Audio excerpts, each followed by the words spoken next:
Hello friend, welcome to today's lecture. Today we have to solve the 15 question on electrical and with its solutions. Those are very important to our university exam and our competitive exam like SSC, Railway and GATE. So please watch all those videos without skipping this video.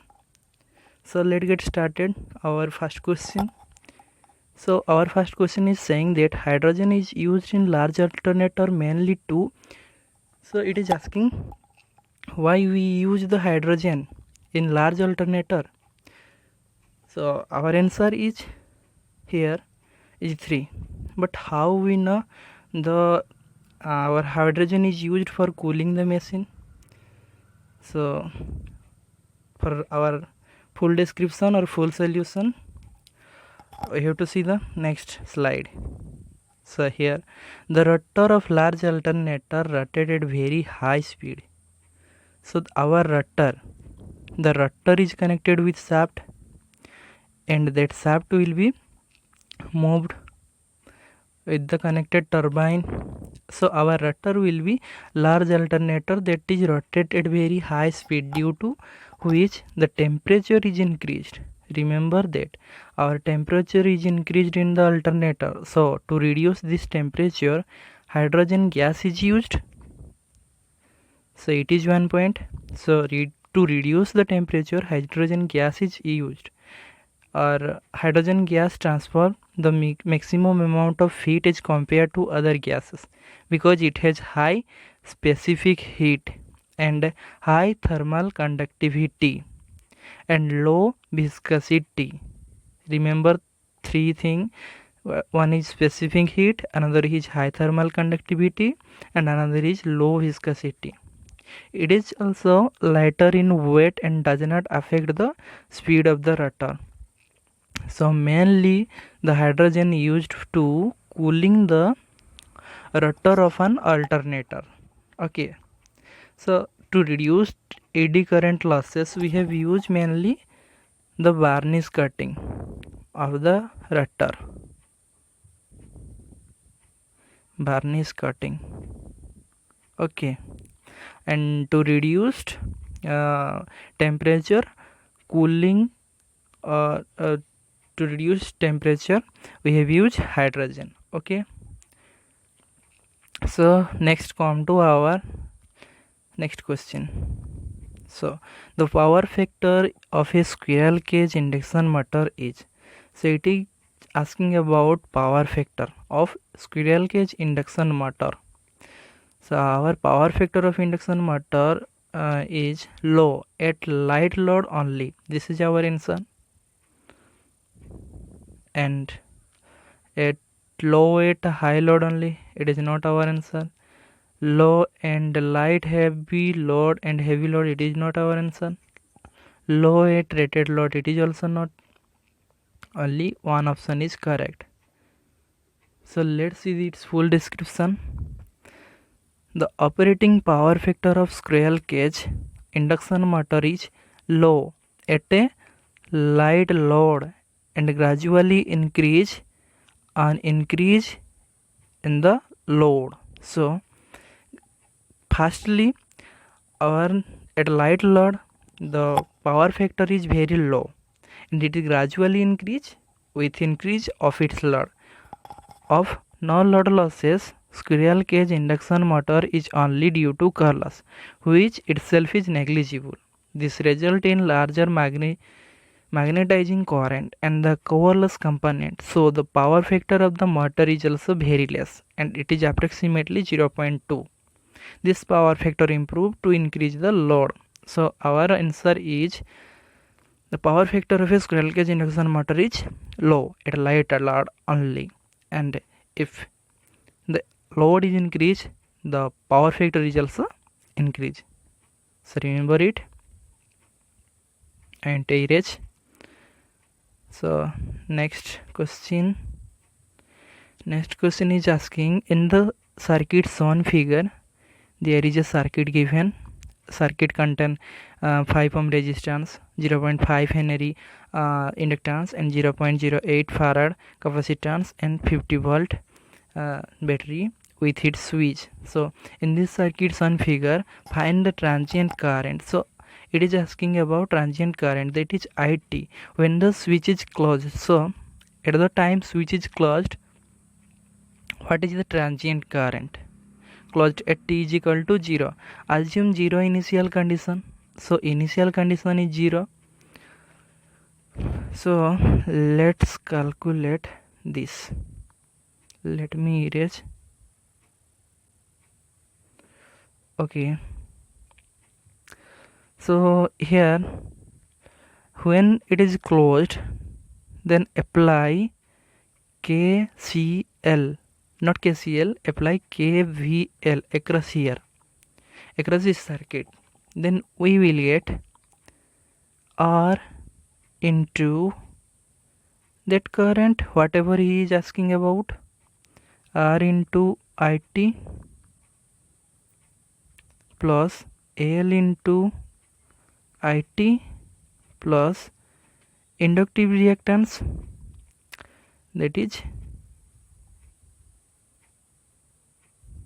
what, omega C into IT, that is omega L into IT, 1 by omega C into IT, and it is omega L into IT, it is R into IT, is equal to 50 volt.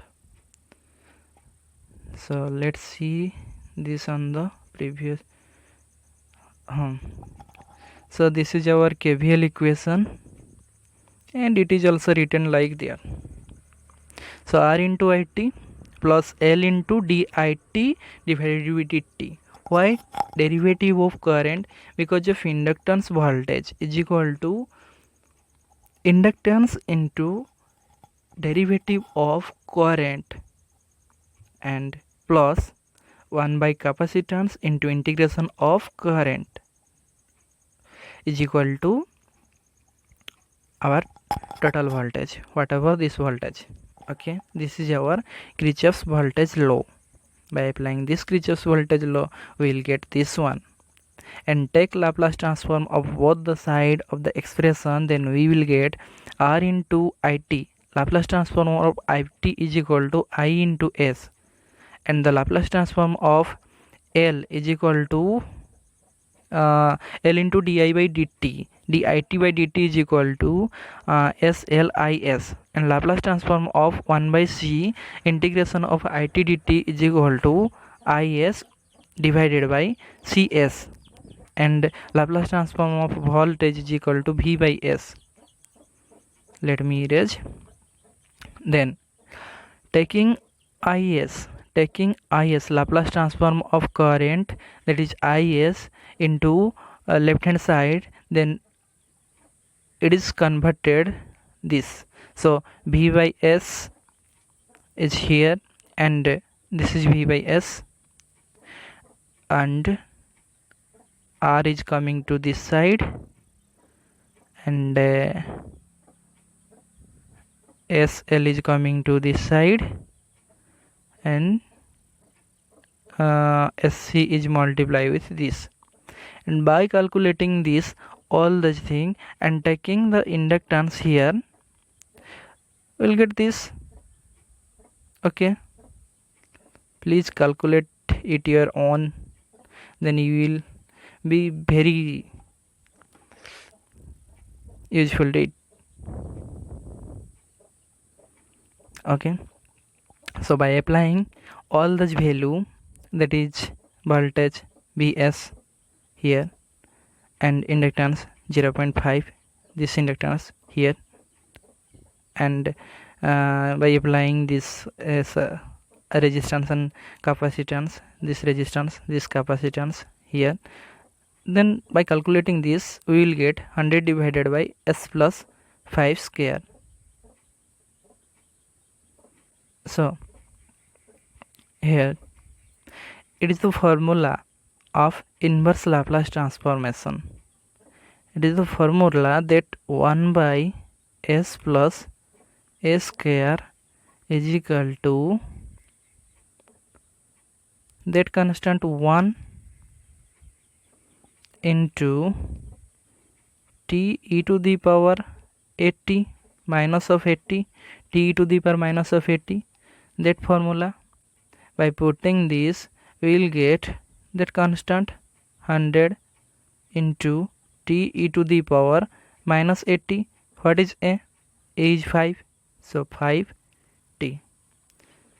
So our answer is it is equal to 100 t to the power minus 5t.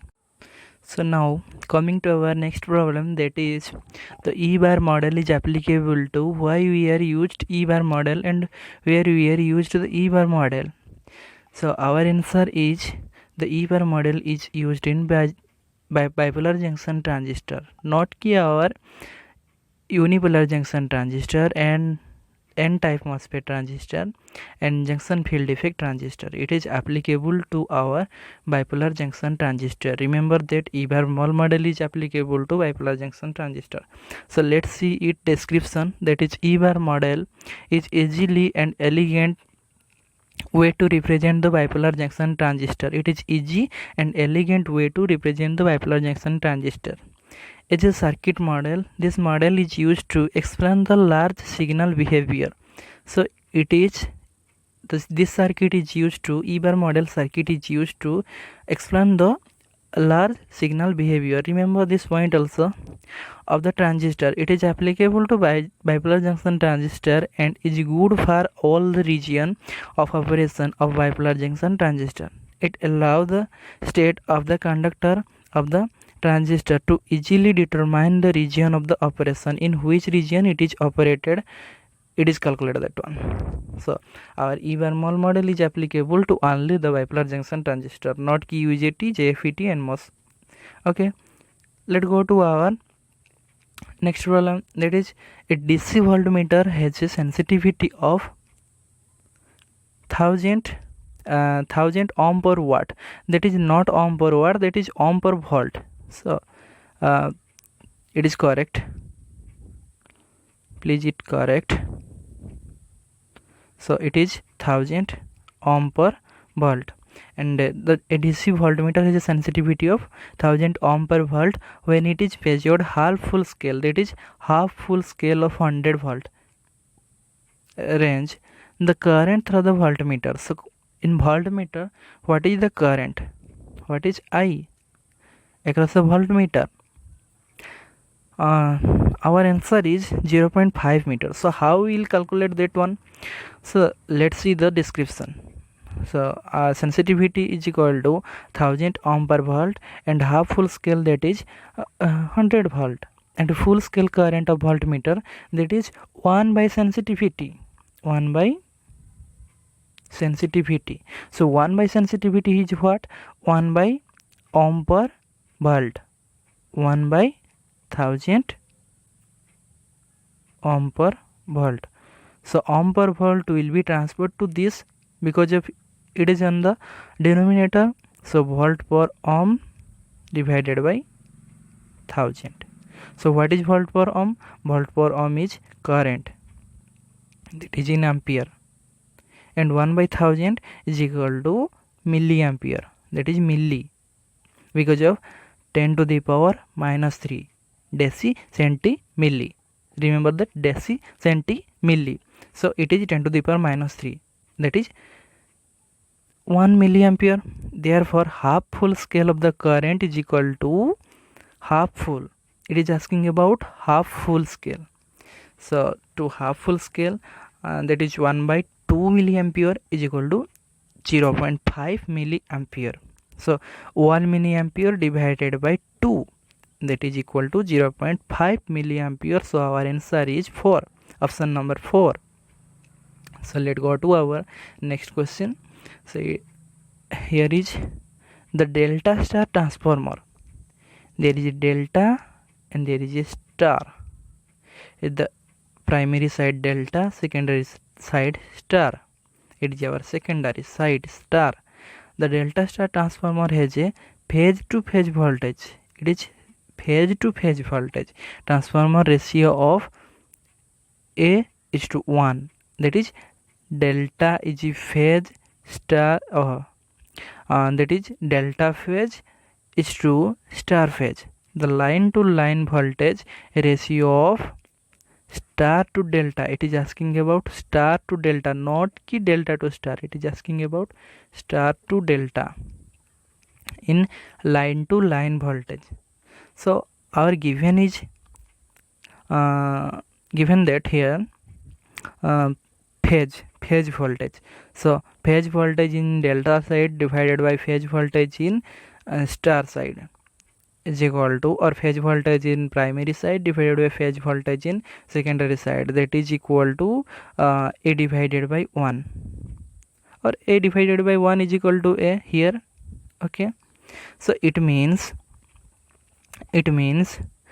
if we transfer this into both these into 1 divided by that here is equal to 1 divided by that A here, then we will get V phase star divided by V phase delta is equal to 1 by A. So for star delta transformer in delta case, first let's see about the delta case. In the delta case, the voltage of both the voltage is same, that is phase voltage is equal to line voltage, and in current case phase current is equal to √3 into line current. Okay, so in the star case, the phase voltage is not is equal to line voltage. So it star, or in the star connection, there is a line voltage is equal to √3 into phase voltage, and therefore line to line voltage ratio of star delta, that is V line star divided by V voltage line delta is equal to, put this equation, let me write here equation 1, put this equation value here, then we will get √3 divided by A. So how √3 divided by A? √3 into phase gamma, let me erase, then I can write here. So B line star connection is equal to √3 into B phase star divided by B line delta. B line delta is equal to B phase delta. So B phase delta is equal to B phase delta is equal to, from this equation, A into B phase gamma, not it gamma, it is our star, please don't mind my word. So A into B phase star, so B phase star will be cancelled, then only left part is √3 into A. So remember, our solution is √3 by A, √3 not into A, √3 divided by A. So this is our answer, that one. Okay,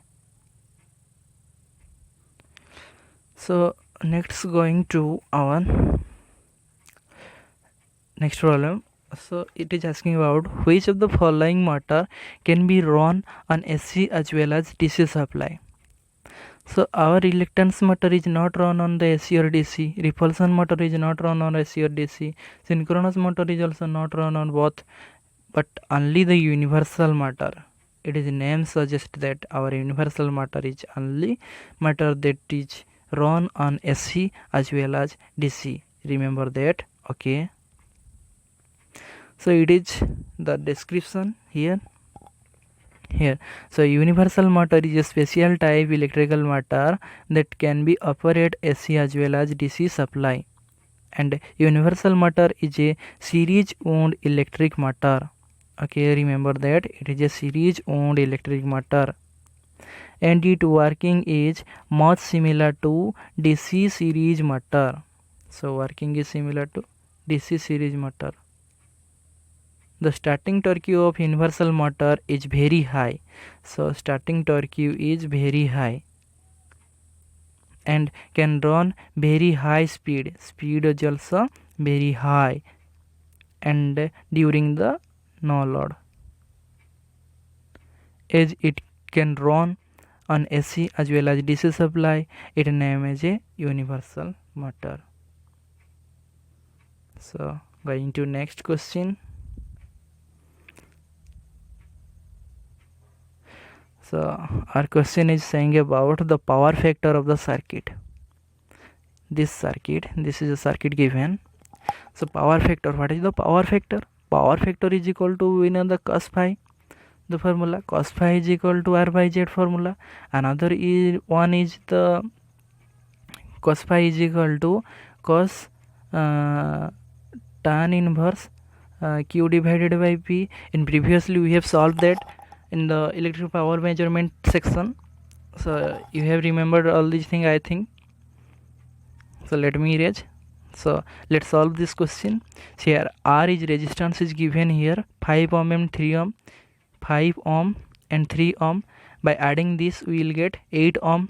So 8 ohm resistance is given and 6 ohm reactance is given, that is 6 ohm reactance here.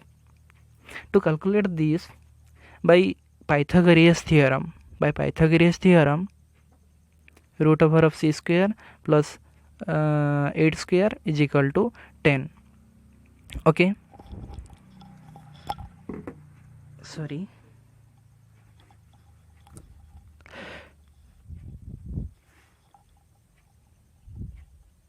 let me erase.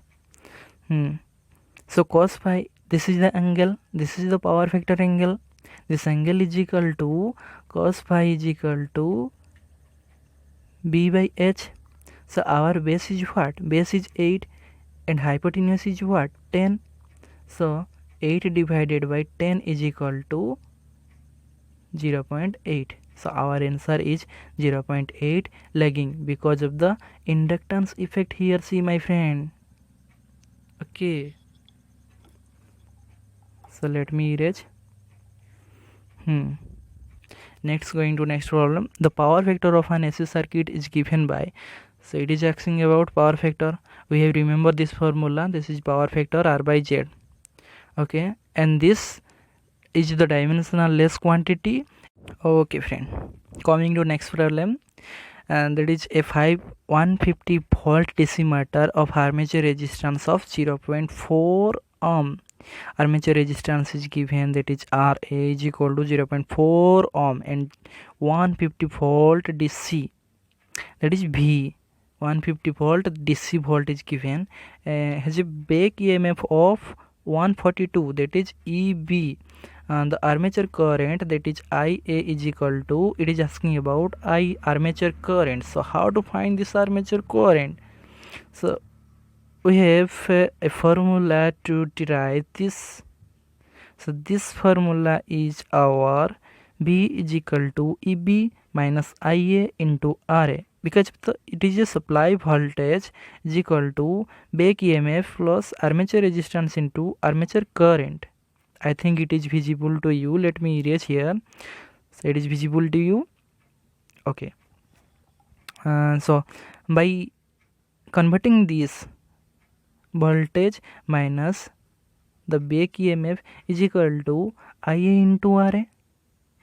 Okay, so let RA come to this LHS side and it is transforming to this side, B minus EB divided by this R here in the denominator. Okay, by applying this formula we will get this 20 ohm. How? The voltage is equal to 150 volt here, the back EMF is equal to 142 here, and the armature resistance is equal to 0.4 here.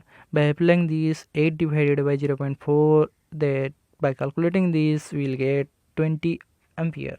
Okay, so our answer is option 3, that is 20 ampere is our armature current. Okay, I think you have understand this. So coming to next problem. So what is this? It is asking, as compared to full wave rectifier using 2 diode, the 4 diode bridge rectifier has the dominant advance of high frequency or high current carrying capacity or layer peak inverse voltage requirement or layer ripple factor. So our answer is option number 3, layer peak inverse voltage requirement. So let's see its description. So the peak inverse voltage of 4 diode bridge rectifier is equal to 1/2 of the full wave rectifier using 2 diodes. So it is the peak inverse voltage is very less this case. So it means the peak inverse voltage of 4 diode bridge is less than the peak inverse voltage of full wave rectifier using 2 diodes. Therefore, 4 wave bridge rectifier require low value of inverse voltage. Are you understand this? I think you have. So before going to that, I am telling one thing. So before going to our next slide, make sure you have to screenshot all these things, because of those are very important to you. And next, coming to our next slide or next question, this is speed of a measure is kept to how many rpm? 100 rpm, 140 rpm, 120 rpm or 160 rpm? Our answer is 160 ampere, not 120, 100, 140, because of our speed of measure is always constant, there is 160 rpm. And if it is changing, if we can change, small change in the speed can change the changing charging current, so it is harmful or it affect the false reading, so it is the basic disadvantages. So our speed of the measure is always kept in the constant, that is 160 rpm. Okay, it is clear to you, I think. Okay, so let's come to next question, that is 2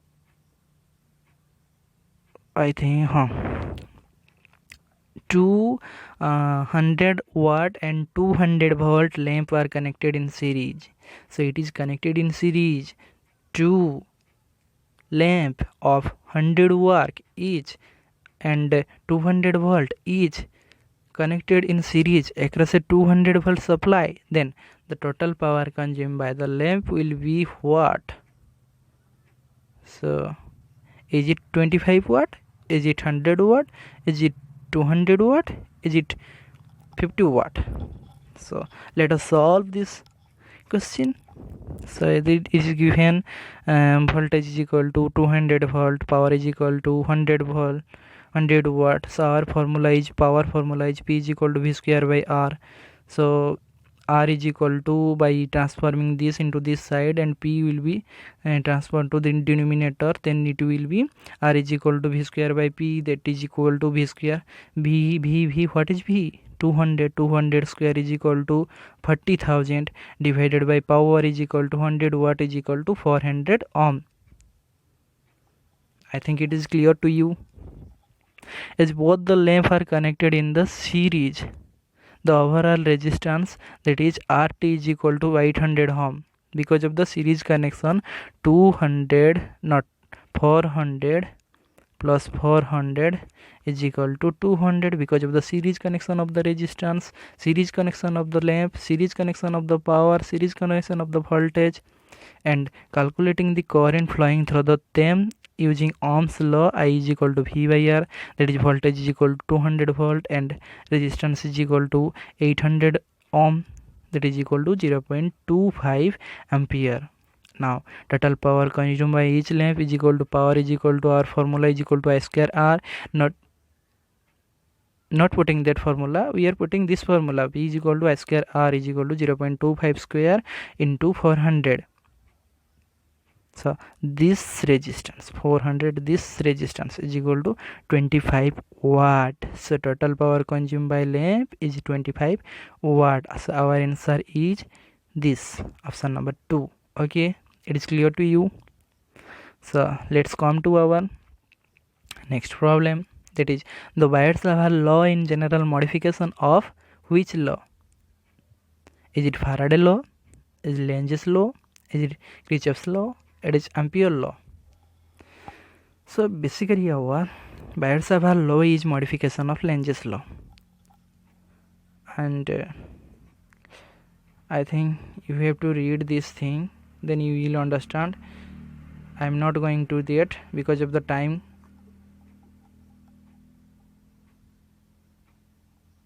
Okay, it's complete. Thank you for watching. If you have any doubt, then ask me on the comment section, then I will try to solve your query. Thank you for it.